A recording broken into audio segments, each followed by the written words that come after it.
Hello and welcome to part 3 of a 5-part series, The Future Landscape of College Board Student Search. My name is Jim Rogers and I'm Senior Vice President of Enrollment Strategy at Carnegie. Prior to Carnegie, I had 25 years of enrollment management experiences on campuses and now have been with Carnegie for about 5 years. We're going to jump right in. For those of you that have seen previous webinars, I always like to start with a little tip or goal of what we're going to accomplish today. But we're going to talk mostly about College Board Connection strategy and implementation. So preparing yourself for this year's student search cycle. On the agenda are just 3 simple items today. We're going to talk a little bit about the exam changes that are forthcoming. We're going to talk about Connections communications plans and just a few next steps to keep you on track for the cycle coming up. So let's jump into the exam changes. So if you've seen previous webinars, you know that there's going to be a lot of changes to the College Board exams. Many have already taken effect, but there are a few things still in process. So I just want to go over the SAT and PSAT changes and how that will impact traditional search as well as Connections. So the SAT up until this point was administered with paper and pen and will continue to be administered that way in the fall of 23. But as we turn into the spring of 2024, all SAT exams will be digitally administered and they will fall under the new privacy legislation rules. And we'll talk about those in just a moment.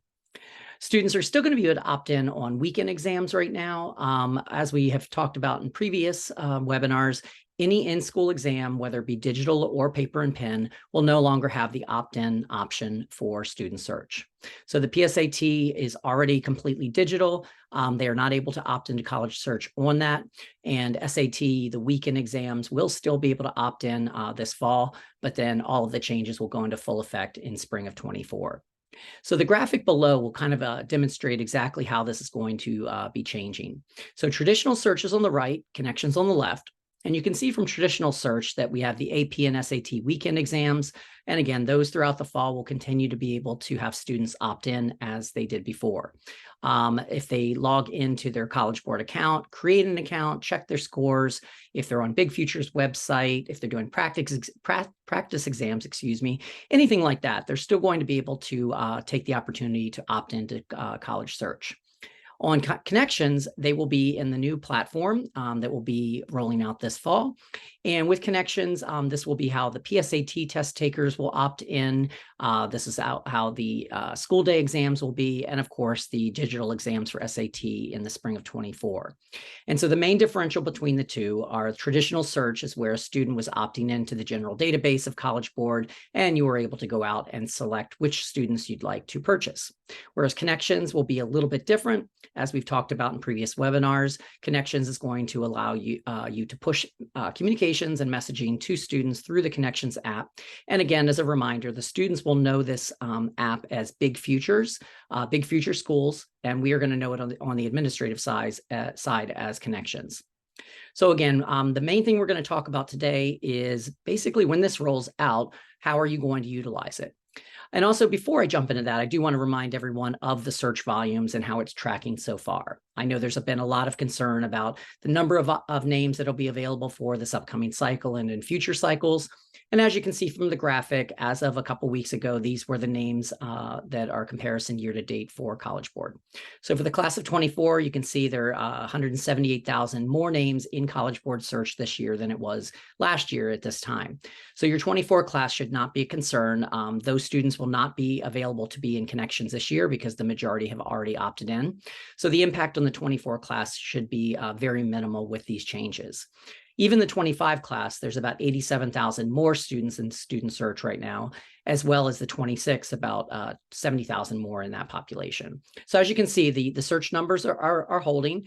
Time will tell, of course, in the future with the classes of 25, 26, and beyond. But again, the 24 class is mostly opted in at this point and is actually over the number of volumes that they had at this time last year. A little bit about the privacy laws. I just wanted to show you this. This is a graphic of the US, and you can see the expanse of how privacy legislation has been going around the country. So you see in the deep purple, these are states that have online personal protection acts, are called SOPIPA, about 27 states in that population. And then other states that don't have that specific legislation have some form of privacy legislation, and those would be in the lighter purple.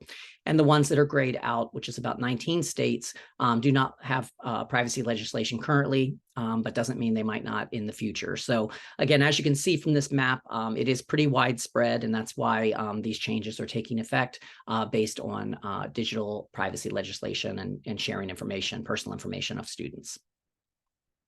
So let's talk about how Connections is going to be introduced to the students first off. We've gotten lots of questions about how are the students going to know about it? How are they going to see our messaging? You know, how is all this going to work?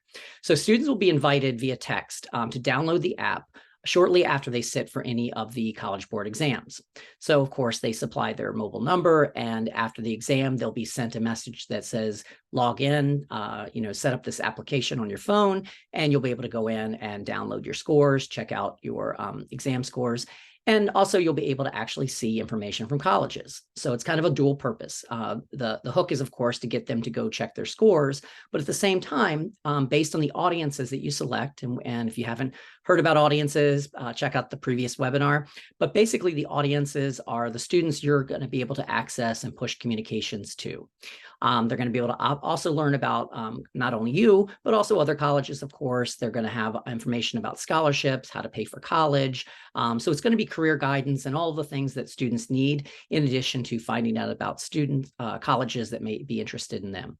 And once they download the app, check their scores, they may be perusing through and see your university and click on it, and they can go right to your inquiry form and come right into your CRM as an inquiry. So pretty easy process. They're going to download a quick app, check their scores, start getting messaging from the institutions, and hopefully generate lots of inquiries for you. So how do communication plans work? Let's jump into that just for a moment. So as I mentioned, colleges and universities will be able to message students directly in the Connections app.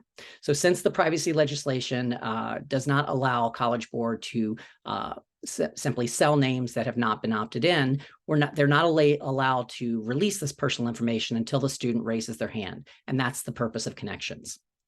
So with Connections, you'll be building your communications directly in the College Board's site. So just where you would go to set up traditional search and search for those populations to market to, you'll also be able to input communications plans as well. And the communication plans will be up to 10, and you could segment them out in all different ways. There'll be up to 12 messages per plan. And there was a question, do we have to do it all at once? Do I have to have 10 plans and 12 messages per? That is no. You can do 1 or 2 plans to get started. You can add a couple messages along the way. So again, it's something you could kind of build as you feel you have the time to do it. And what makes sense. Maybe only 4 messages is all you need, but maybe you want to get more segmented and you really want to take advantage of all 10. So you'll, of course, want to label each of your communication plans very specifically so you know who you're communicating to. There is a College Board toolkit that is also being distributed from the College Board that gives you all of the information of how to set these up. And in our next webinar, we're going to dive just a little bit deeper into the communication plans as College Board releases that information. But what we know so far is that you'll have these 10 communication plans you can set up. And just like with College Board search, you'll go out and you may not know their names, but you'll be able to select of the populations or the audiences you're participating in, which GPA do I want to target, or which cohort? Do you want to talk differently to students in higher academic scores, higher SAT and PSAT scores? Do you want to target specific states or zip codes? Race and ethnicity for diversity, majors, gender, all kinds of different things. And then also the high challenge environments for those of you that are trying to promote some of your access programs and get the word out about your institution. So these are all the different filters that'll be available. So just like if you're used to setting up your communication plans in your CRM, where you go out and you build a query and you pull in different populations and you have text copy, you have pictures and links and everything you want to communicate to that student, that will all be now also loaded into College Board. So in other words, you will have to run kind of 2 communication plans next to each other.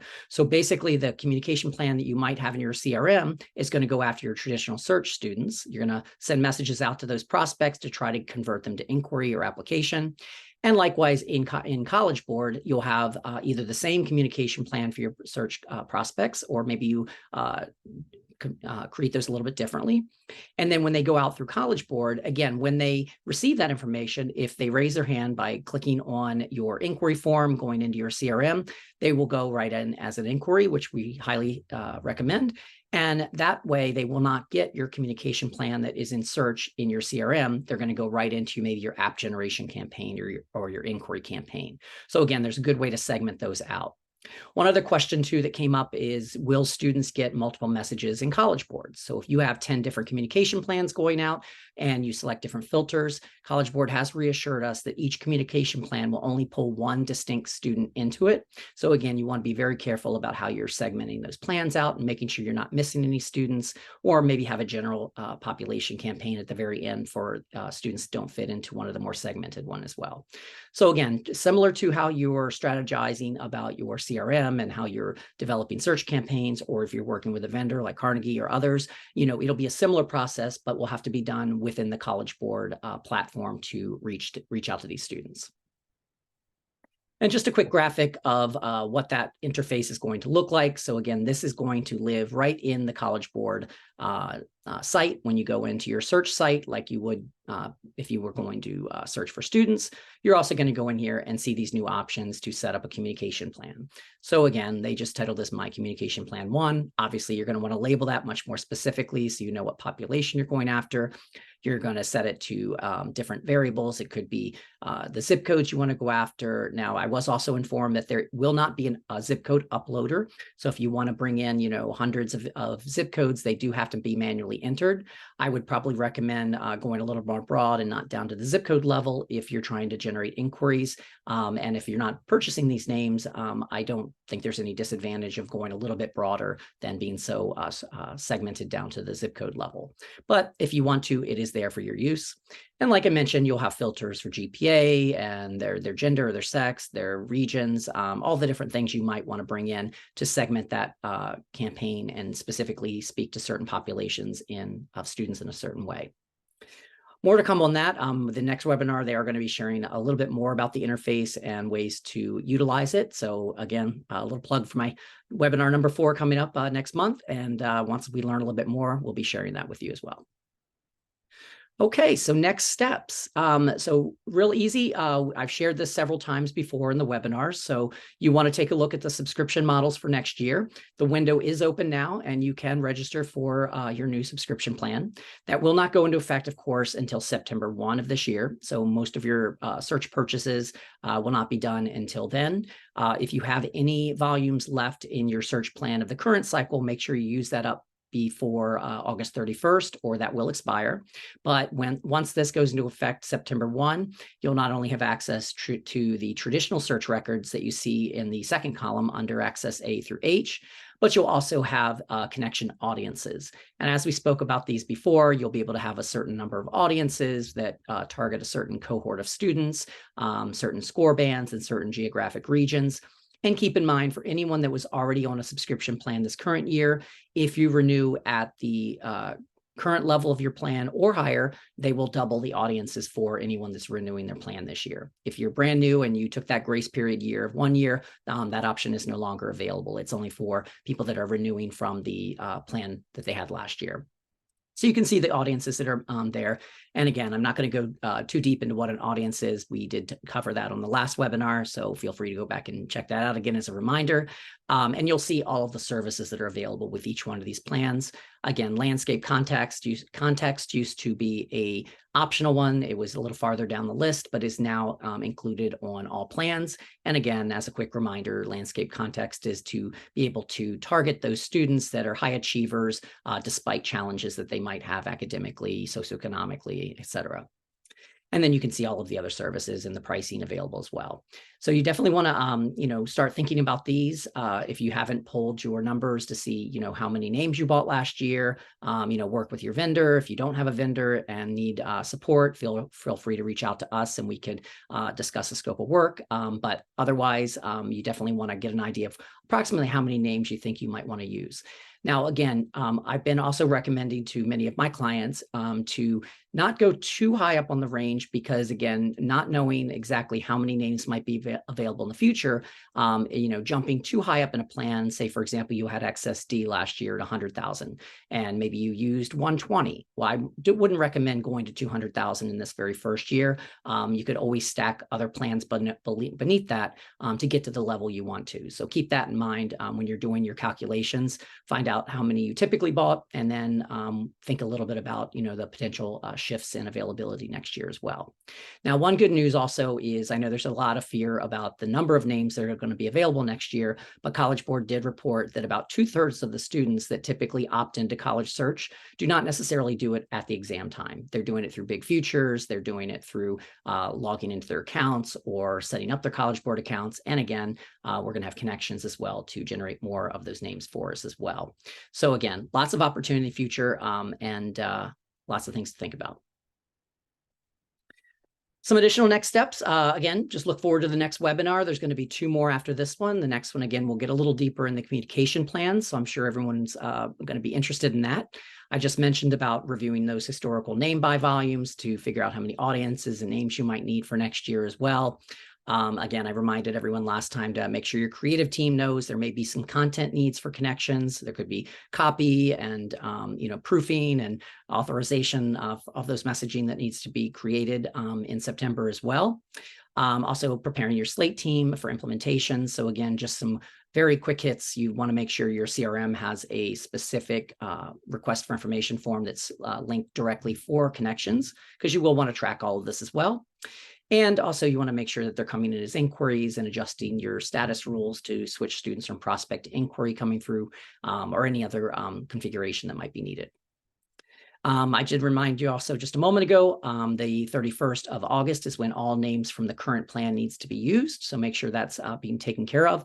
But if you also find that you're out of names and you need to pick up a small group of names, you can add Access A plan, which is about 7,500 names, if you need to pick up a really small plan to get you through the summer. And again, subscribe as soon as possible. The sign-up window is open right now, and there'll be more information coming as we learn more ourselves. So as always, we're here for you. We have a team of Slate experts and creative teams and strategists that are well-versed in everything search. So if any of this is overwhelming to you, or if you have bandwidth issues, feel free to get in touch with us so that we could walk you through any options for supporting anything we've talked about today or anything Carnegie can offer. A few other little links for you. You'll get this slide deck right afterwards, but you have the Dive Deeper series. You can find out a little bit more about search there, how we do Carnegie search, and also how to partner with us as well. So lots of resources if you need support.